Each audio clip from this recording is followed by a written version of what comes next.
Bueno, estamos con un Ateneo de resolución de casos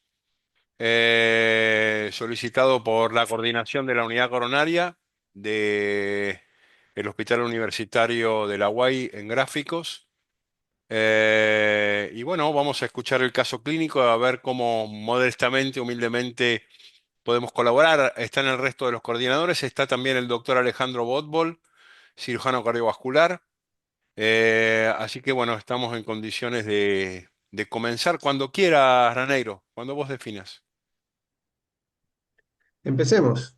Adelante. Bueno, buenas tardes. Damos inicio entonces al Ateneo del día de la fecha. Mm.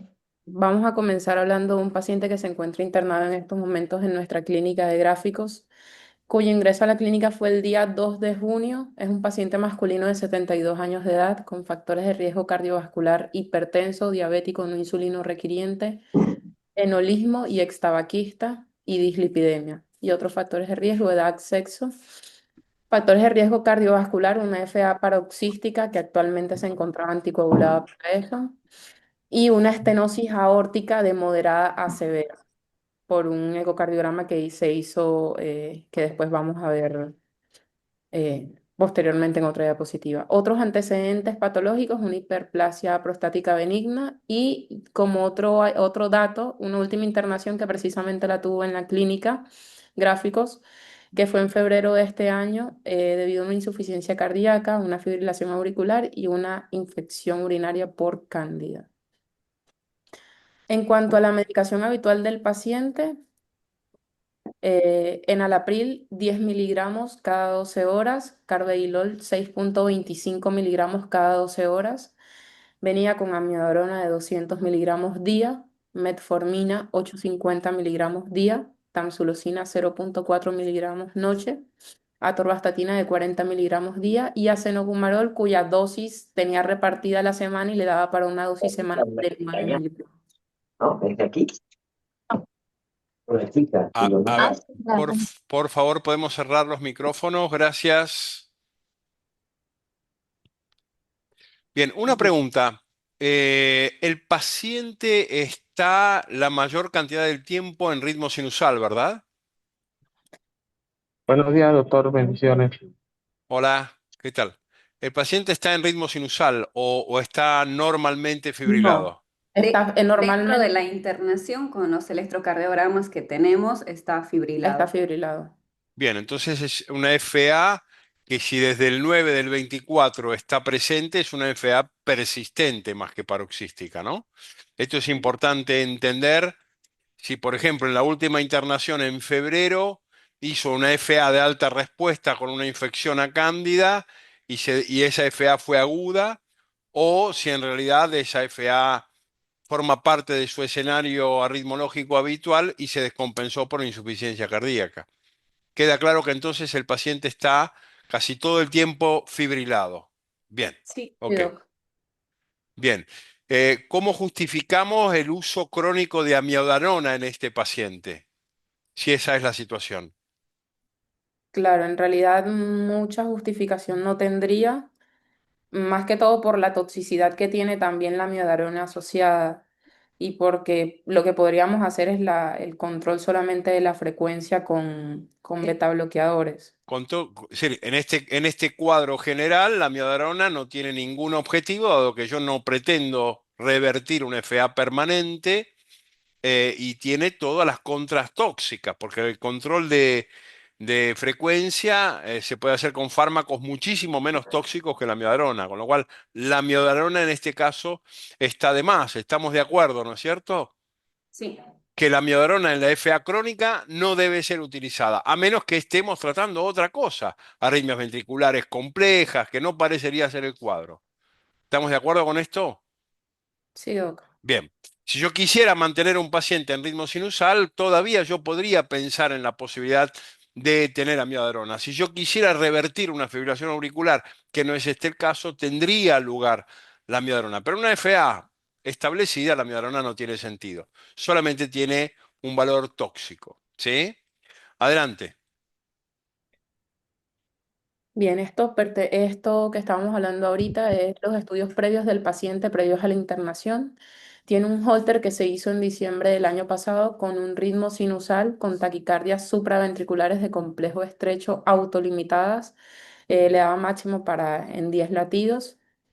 Y el ecocardiograma que se hizo en septiembre del año pasado, que lo que mostraba era un ventrículo izquierdo de tamaño y espesores parietales conservados, como una hipoquinesia global y un deterioro de la FEI del 47% estimado, con una aurícula izquierda dilatada en un grado moderado y si bien no cuantificaba en este ecocardiograma los gradientes de presiones ni el área valvular, pero hablaba de una válvula aórtica trivalva esclerocalcificada sin gradiente ni reflujo y que no podía obtener un jet adecuado para evaluar severidad, pero que impresionaba de grado moderado a severo.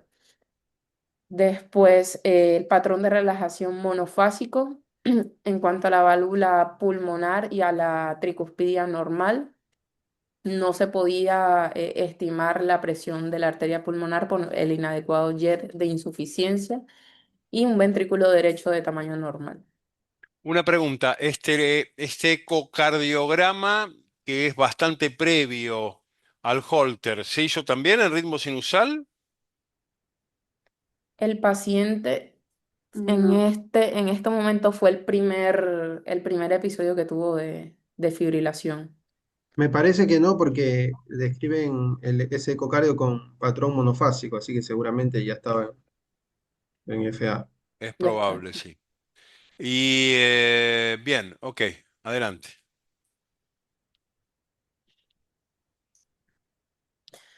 Bueno, el motivo entonces de consulta a nuestra guardia de gráficos es por palpitaciones. Se trata entonces de un paciente masculino que ingresa por un cuadro clínico de aproximadamente inicio a las 20 horas del 1 de junio, caracterizado por palpitaciones. A esto se le asociaba el cuadro de una disnea súbita de clase funcional 4, además del disconfort torácico referido, por lo que el paciente, a los antecedentes previos que él tenía de la internación de febrero de este año, él decide consultar emergencias y lo trasladan a la clínica en donde le realizan el siguiente electrocardiograma, que lo vamos a ver en realidad en la siguiente diapositiva.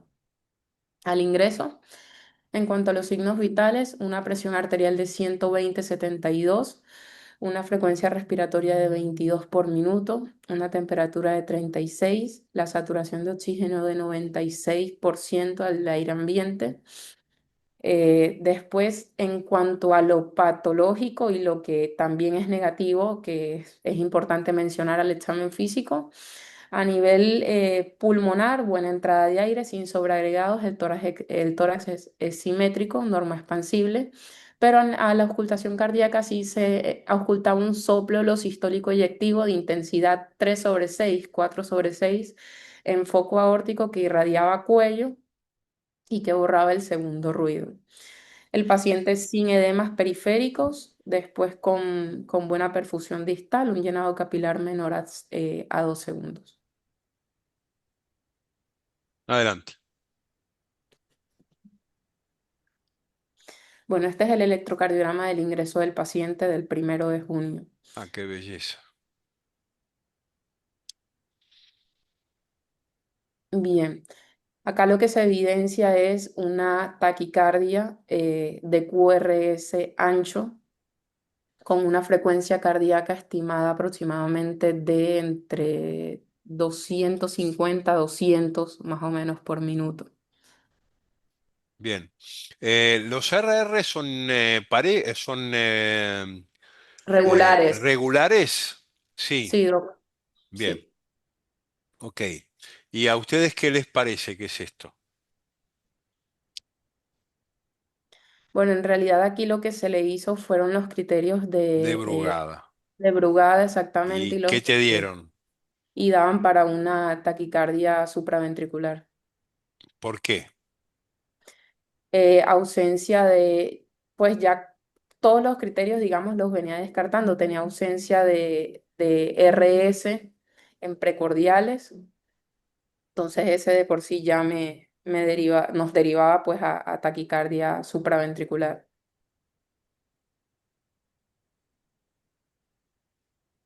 Tiene algunas cuestiones que a mí me hacen dudar, ¿no? Porque tiene concordancia de QS de B1 a B6. Efectivamente tiene ausencia de RS. Es regular, muy regular. ¿Y el paciente esto cómo lo toleraba desde el punto de vista hemodinámico en este momento? ¿Estaba chocado o no? ¿Tenía esos parámetros que vos dijiste? No, Doc, estaba estable, Estaba estable. hemodinámicamente estable cuando ingresó. Bien. No tenemos cómo salió de este registro, ¿no? Sí, sí. A Se le ver. pasó amiodarona al ingreso y este fue el electrocardiograma posamiodarona. Ujú. Bueno, acá lo que mostraba era un ritmo, pues si se mide con papel estaba irregular, con un no Irregular, sinusal, irregular, no irregular, regular. no Sí. regular, exacto, Ujú, con no sinusal, ¿sí? ujú. Con una frecuencia estimada entre 90 más o menos por minuto. Y lo que se ve es, lo que se aprecia es una depresión o un infradesnivel en lo que serían parte de cara anterior, anterior extensa, lateral e inferior. Bien. Una pregunta, ¿por qué la elección de la amiodarona para tratar una taquicardia paroxística supraventricular con conducción aberrante? ¿Cuál fue la lógica para elegir amiodarona en estos casos?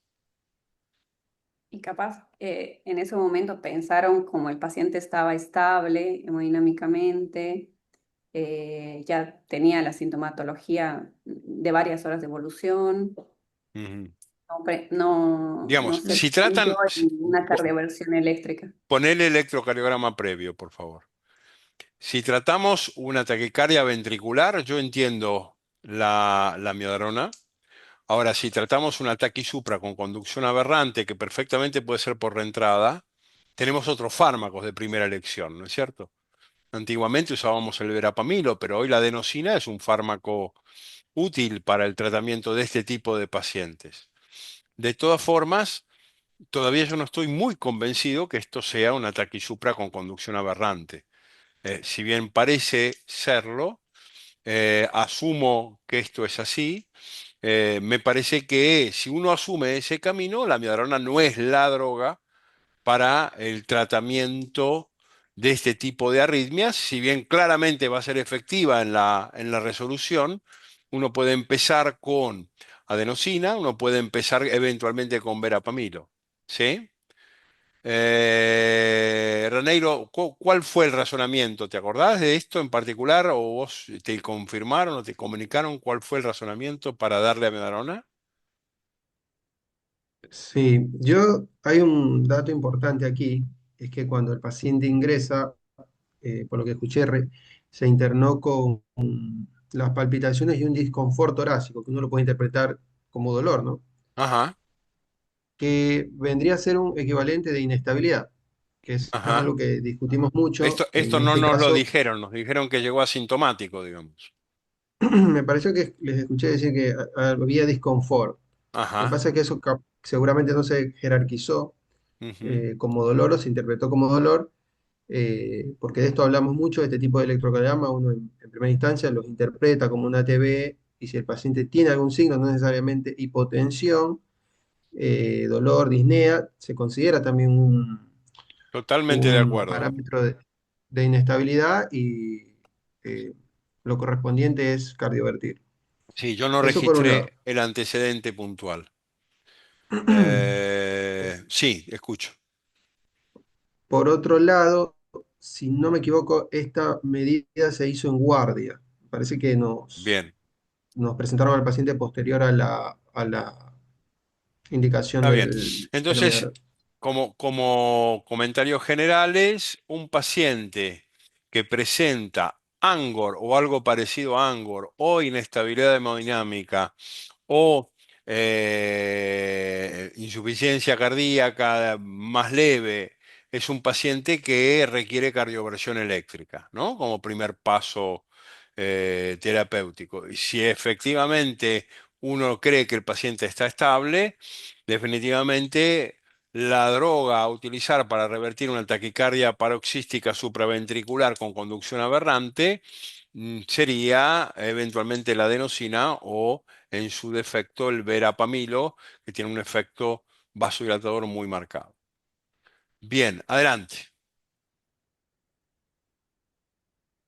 Escuchamos. Ahí va, doc.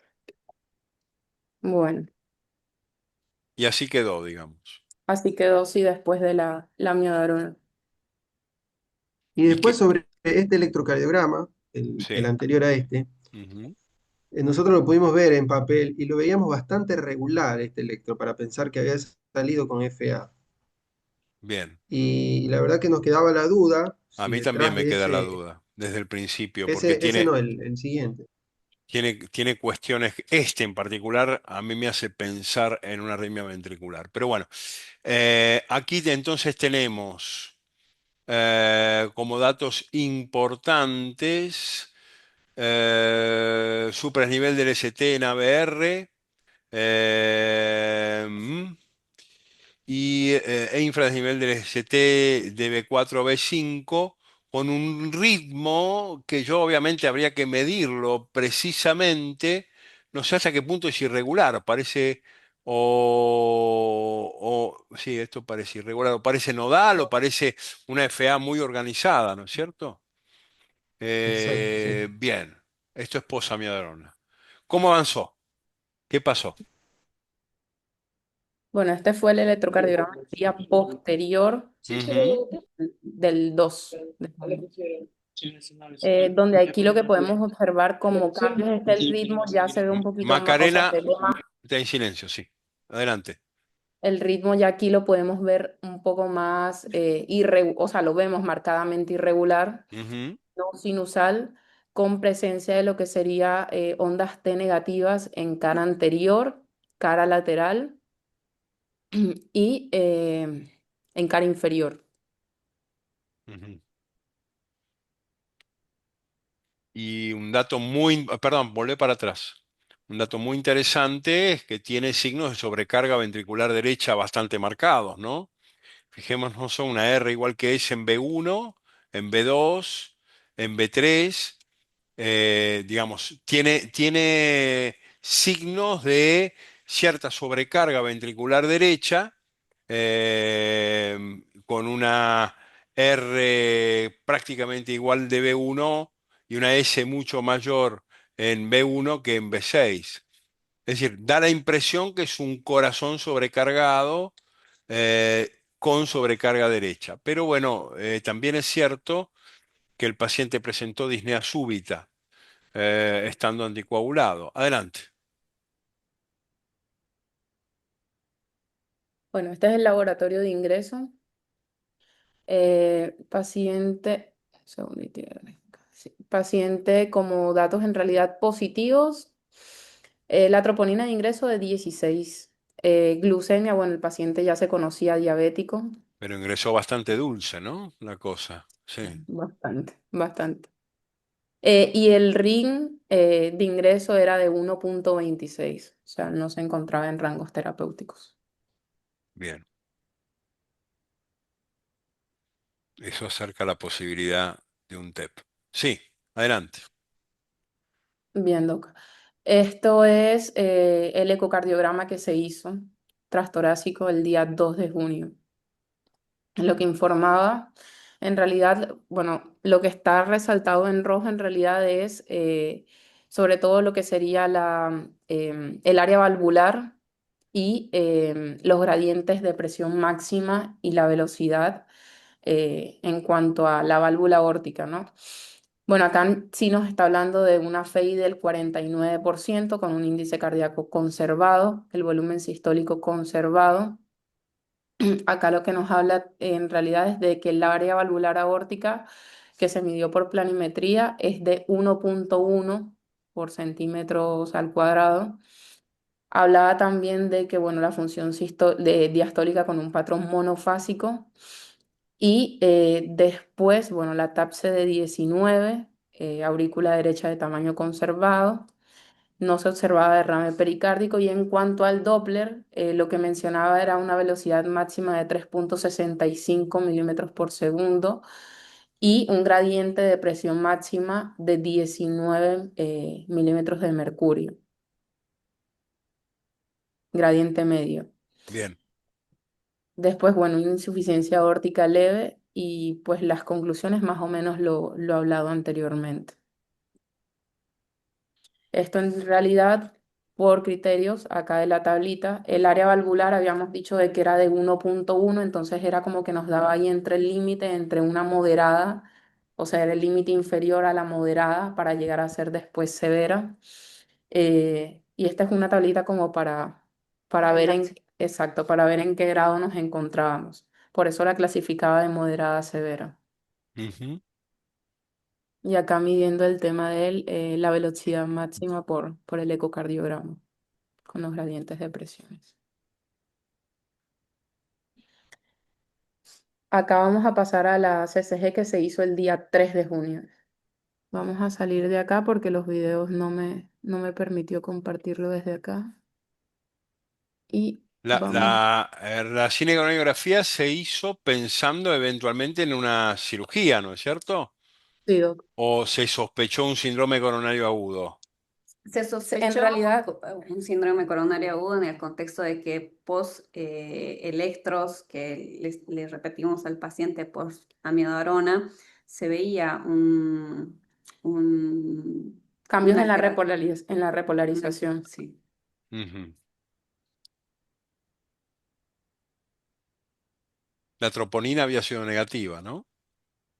De 14 o 16. 16 la 16,2. inicial.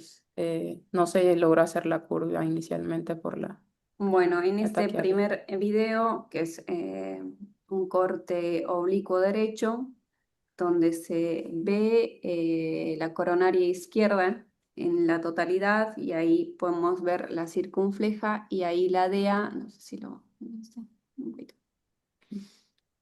Que hay una lesión en el tercio medio que también lo describe el informe.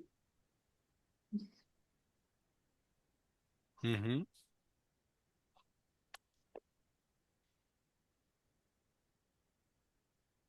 Bueno, esta es otra vista.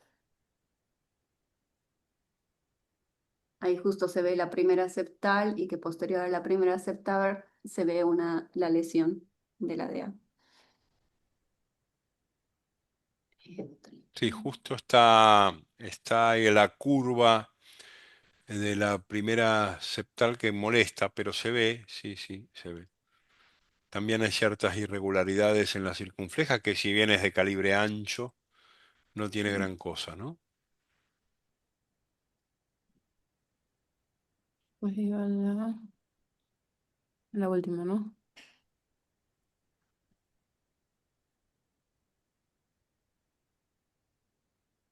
Igual es otro. Esta es otra vista, pero para ver más el tronco.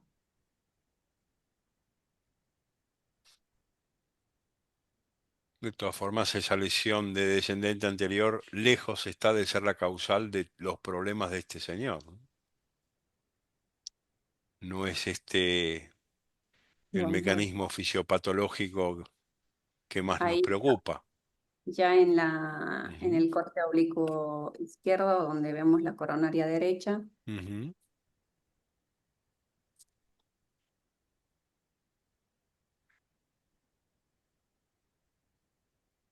Está bien. Dando la descendente posterior como Nada, dominio. nada importante. Muy bien, avancemos. bueno, con los dos, ese es el informe ya de la CCG que se hizo, que informa ahí la lesión en la DA, en el tercio medio, y las demás ramas sin lesión. Bien, Ese es un electro post CCG. bien. Una FA bastante bien contenida. Obviamente bajo efecto residual de la miadrona, ¿no?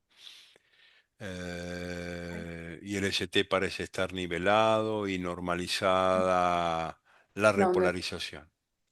que perfectamente podría haber sido post-reversión memoria electrotónica, ¿no? Bien, ¿qué Ahí más? en B corta Sí, 1, si pueden poner el anterior, en la línea isoeléctrica se ve lo que parecen ser ondas de aleteo, porque ese electro, si sí, bien no parece estar es más muy regular, organizada la aurícula, sí, efectivamente. es un dato a mirar.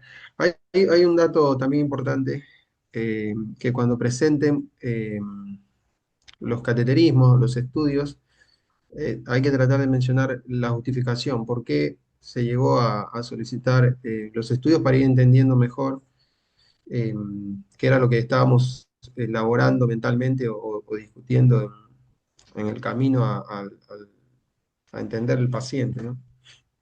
¿Y qué estaban elaborando, Reneiro? Porque justamente lo que queríamos primero era conocer el riesgo anatómico que tenía de cara a una eventual resolución de la valvulopatía aórtica. Está bien, a eso a mí me parece bien, sobre todo habiendo tomado ya la decisión de resolver la valvulopatía, ¿no? Ahora que esto se acercara a un síndrome coronario agudo, con un dolor que no es Angor, sin elevación enzimática y con cambios electrocardiográficos que claramente pueden ser memoria electrotónica de un trastorno de conducción. No, no cuadra, digamos, para síndrome coronario agudo que justifique la cinecoronariografía. La otra cuestión es que lo que hallamos en la cinecoronariografía, la verdad que es bastante poco para un diabético de tan larga evolución, obeso, un síndrome metabólico, y no justifica en absoluto el cuadro clínico del paciente. Digamos, esto no se trata de un síndrome coronario agudo en curso. Doctor Botbol, adelante. Comparto, Rafa, lo que se ha dicho hasta acá, yo coincido completamente. Sí creo que yo le hubiera estudiado simplemente para decidir la estrategia del tratamiento de la valvulopatía aórtica. Es decir, no porque pensara en ningún momento en un síndrome coronario agudo, sino porque sí pienso que la valvulopatía aórtica, tal cual ustedes vienen diciendo, hay que salir a resolverla. Y creo que este paciente, en función de los factores de riesgo y todo lo que nos han contado los chicos hasta acá, es candidato a a un reemplazo valvular percutáneo, es decir, a una TAVI o el método más efectivo que uno quisiera usar y evitarle la cirugía de ser posible. Por otra parte, creo que la FA hace que el eco subestime la valoración de la estenosis, que debe ser bien severa. Por ahí el gradiente no es tan bueno porque nunca se llena bien el ventrículo porque no tiene patada auricular. Entonces por ahí el eco subestima un poquito ese gradiente, si bien el área que mide es de 1.1, es muy probable que sea un poquito más severa porque no alcance por tener un FA tanta velocidad el jet aórtico y entonces se vea como un poquito más menos severa, digamos, ¿no? Pero bueno, eso ya es una disquisición eh, que no aporta tampoco al tratamiento. Creo que el hombre hay que tratarle la estenosis aórtica y que mucho de todo lo que tiene es por eso. Muy bien. ¿Cómo siguió la cosa? Bueno, con todo lo anteriormente hablado, sacamos a la conclusión de los diagnósticos, una fibrilación auricular de alta respuesta ventricular, que en su momento y después fue sin descompensación hemodinámica, y una estenosis aórtica de moderada a severa, más la lesión severa del tercio medio de la DA y una infección urinaria por levaduras, que eso está en seguimiento por infectología. Ahí, con todo eso, le sacamos los riesgos ya para hacer la interconsulta con cirugía cardiovascular. Le da un Neuroscore con una mortalidad de 5.9, un SYNTAC de 6, con un SIGTAC de 2, que nos habla Bien, de... vamos al principio, ¿no? Si uno llama a un cirujano cardiovascular, lo llama para que opere, ¿sí? No lo llama para que piense. Para pensar estamos nosotros, el cirujano vascular, cardiovascular está para operar.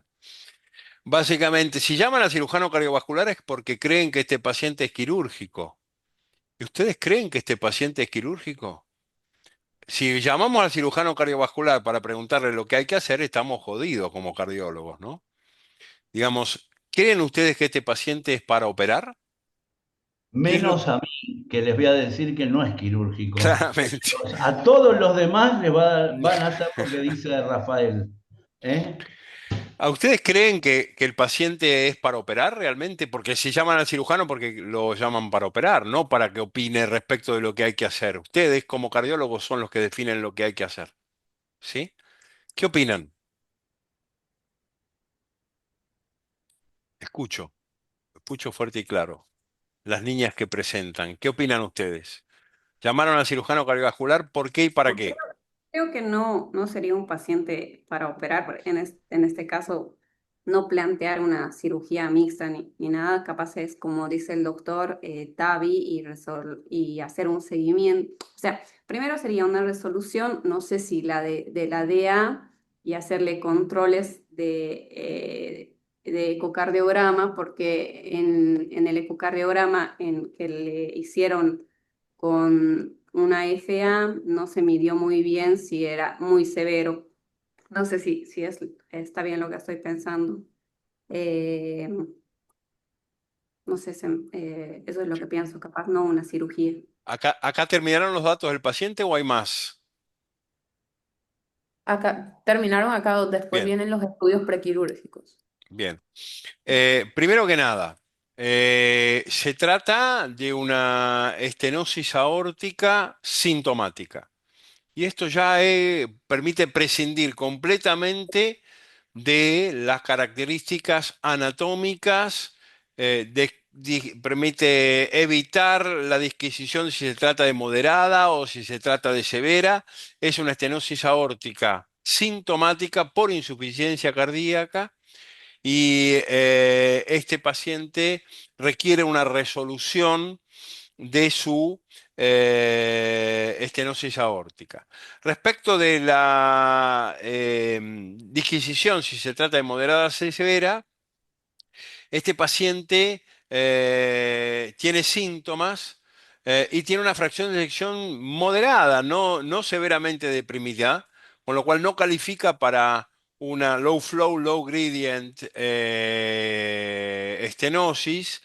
No está subestimado el gradiente por tener un ventrículo pésimo, que no lo tiene un ventrículo moderado, pero sí, claramente, más allá de el gradiente que tiene dificultades técnicas para su evaluación por la fibrilación auricular en sí, este paciente definitivamente tiene que ir a una resolución anatómica de su estenosis aórtica. ¿Qué recursos terapéuticos yo evaluaría? A mí me da la impresión que esa lesión en tercio medio de descendente anterior, en este momento hay que ponerla en el freezer, que no hay que resolverla, que lo que hay que resolver en este momento es la válvula órtica, que eventualmente en un segundo paso inmediato resuelta la estenosis aórtica, yo evaluaría si efectivamente el paciente tiene o no tiene isquemia, cómo es la evolución sintomática, pero no intentaría resolver dos problemas al mismo tiempo, sobre todo uno de una importancia secundaria, como es una lesión en tercio medio de descendente anterior sin clínica de cardiopatía isquémica. Sí iría a la resolución eventualmente percutánea de la estenosis aórtica. Yo personalmente no creo que este sea un paciente para pensar en una cirugía por el simple hecho de que tenga una lesión en tercio medio de descendente anterior, silenciosa clínicamente, no creo que por esto el paciente tenga que ser quirúrgico forzosamente. ¿Qué pensás, Raneiro? ¿Cómo la ves?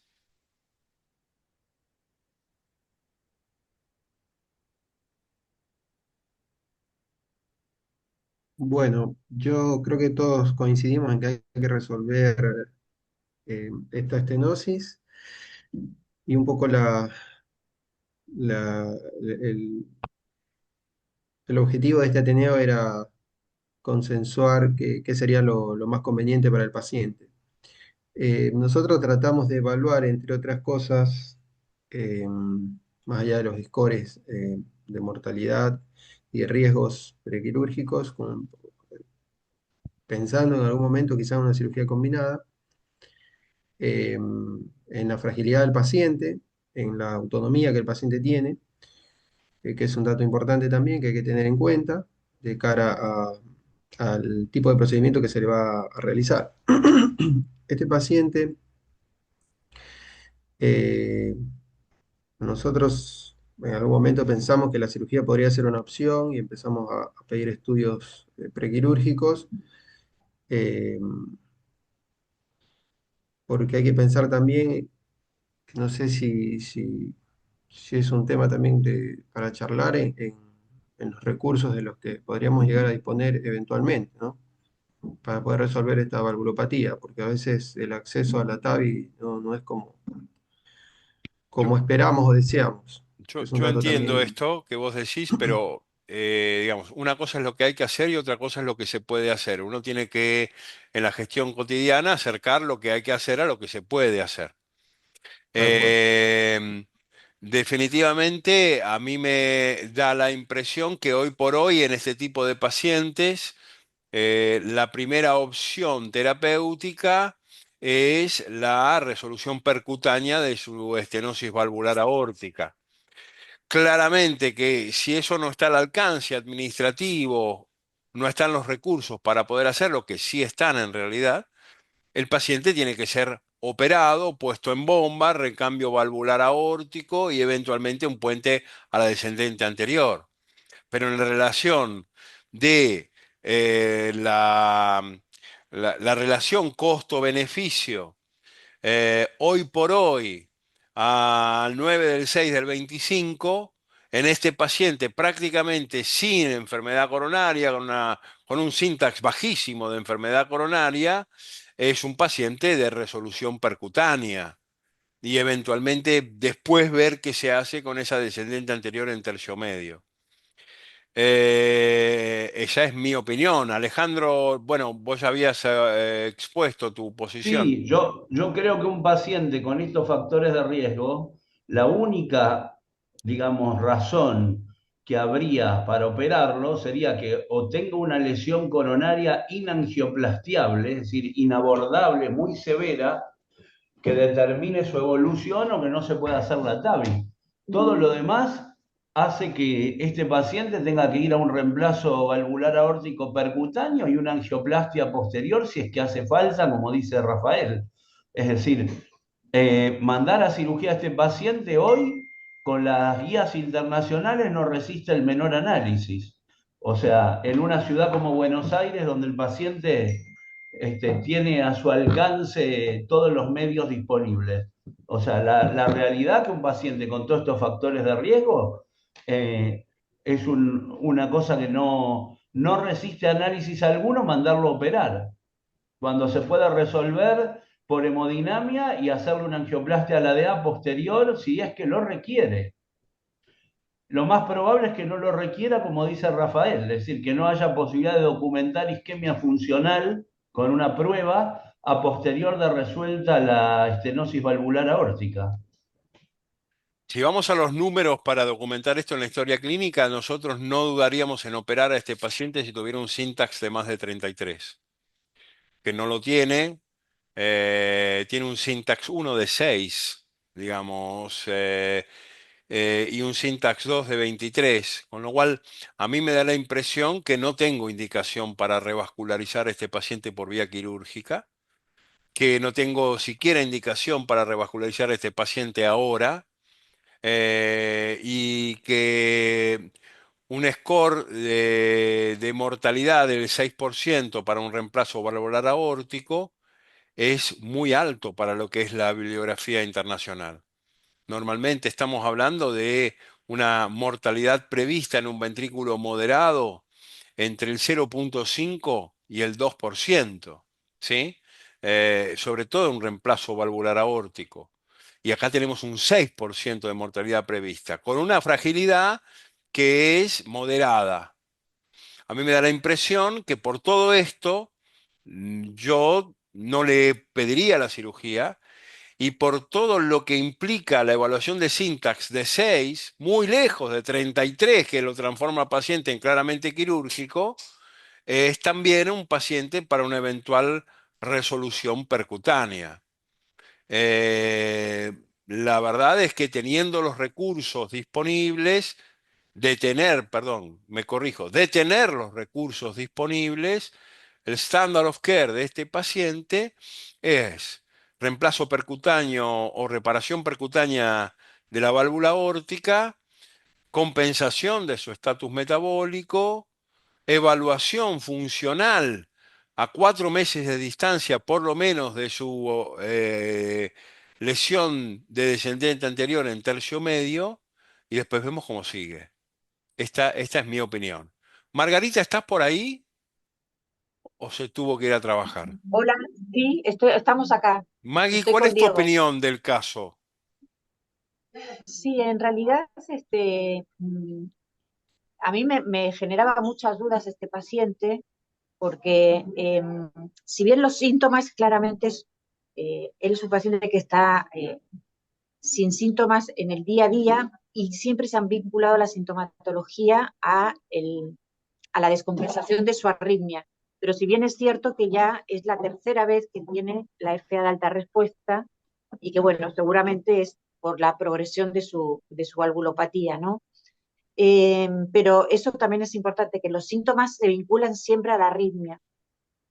Pero me parece que para cirugía, un procedimiento programado, este paciente me parece que la verdad que tiene demasiado riesgo, y sí, estoy totalmente de acuerdo en que Nueva Medita, si bien yo por lo menos pensé en estudiarlo, porque, bueno, él ya venía con una indicación por consultorio de una cirugía, eh, y había que descartarlo como asociación de la patología de la estenosis aórtica y enfermedad coronaria. Totalmente de acuerdo que lo primordial es la válvula. Si realmente es posible, yo creo que sería una muy buena opción para el paciente, y no hacerle pasar por una cirugía combinada sí o sí.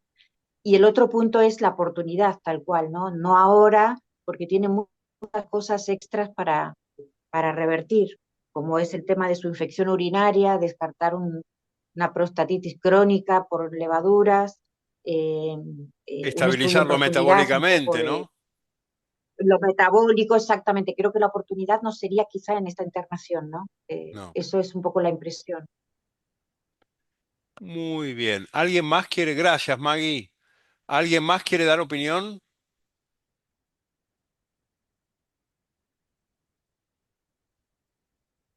Bien. Entonces, me parece que la conclusión de este Ateneo es tratar de presentarle el caso al hemodinamista, ¿sí? Y reconducir la indicación hacia la factibilidad, y subrayo factibilidad en función de la disponibilidad de recursos, la factibilidad de hacer una reparación percutánea de su estenosis aórtica. ¿Todo bien? ¿Algo más? Bueno, agradezco a Doc, una Ale. pregunta. Sí, escucho. Este paciente como prequirúrgico de pronto se le podría ir adelantando una angiotomografía coronaria con protocolo para aorta. Yo no creo que esto sea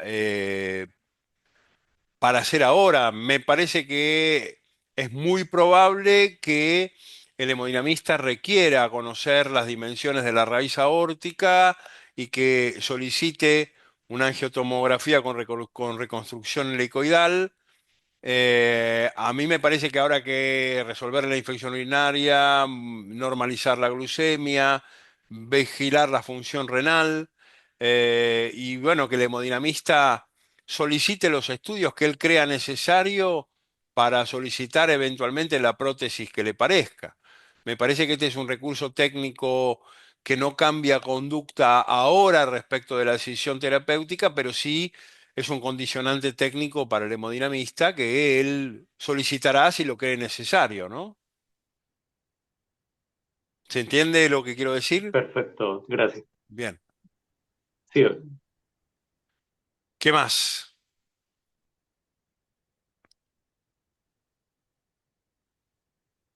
Muy bien. Hasta acá todo. Gracias por la presencia del Jartín. Entonces, nuestra conclusión es que vamos al pinchazo y no al cuchillo. ¿Sí? ¿De acuerdo? Perfecto. Felicidades a las doctoras que presentaron. Muy Muchas bien, gracias. doctorcitas. Perdónenme, pero yo preocupado Gracias. por el paciente me olvidé de felicitarles y agradecerles. Discúlpenme. Excelente la presentación y agradecerle también a Margarita que nos acompañe en este Gracias Ateneo. a ustedes. Santa Gracias a Santa Margarita Mártir, sí. Saludos Eh, a todos.